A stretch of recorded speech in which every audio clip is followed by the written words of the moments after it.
அடிச்ச கொள்ளைய ஒண்ணு ஒன்னா கவர்மெண்டோட கஜானாக்குள்ளேயே கொண்டு சேர்த்துக்கிட்டே இருக்கிறாங்க.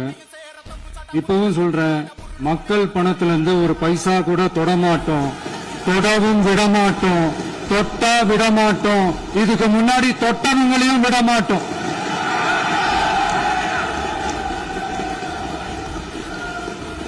ஒவ்வொரு ஊழலாக வெளியில வரும் போலயே ஒவ்வொரு வேஷமா கலைஞ்சிரும் போல இங்க இருக்கிற நிறைய பேரு நடுங்கி போய் இதுல நம்ம மேல அவதூறு வேற.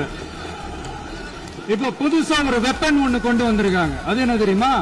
அவங்க தயவால தான் நம்ம ஆட்சி நடக்குதான். மக்கள் தயவால இந்த ஆட்சி நடந்துகிட்டு இருக்கு. மனசாட்சி உள்ள சக்திகளோட ஆதரவால இந்த ஆட்சி நடந்துகிட்டு இருக்கு. நாங்க தான் அனுப்பி வச்சோம் அப்படின்றாங்களே. அனுப்பி வச்சவங்களுக்கு மினிஸ்ட்ரியில இடம் கொடுத்தா ஏன் கதறீங்க? ஏன் இவ்வளவு கோவம்? ஏன் இவ்வளவு கதறல்ஸ்? இதுல இன்னொரு முக்கியமான விஷயம், மார்க்சிஸ்ட் கம்யூனிஸ்ட் கட்சி நமக்கு ஆதரவு கொடுத்தது சுயேட்சையா எடுத்த முடிவுன்னு சொல்றாங்க. அதே மாதிரி இந்திய கம்யூனிஸ்ட் கட்சி நமக்கு ஆதரவு கொடுத்தது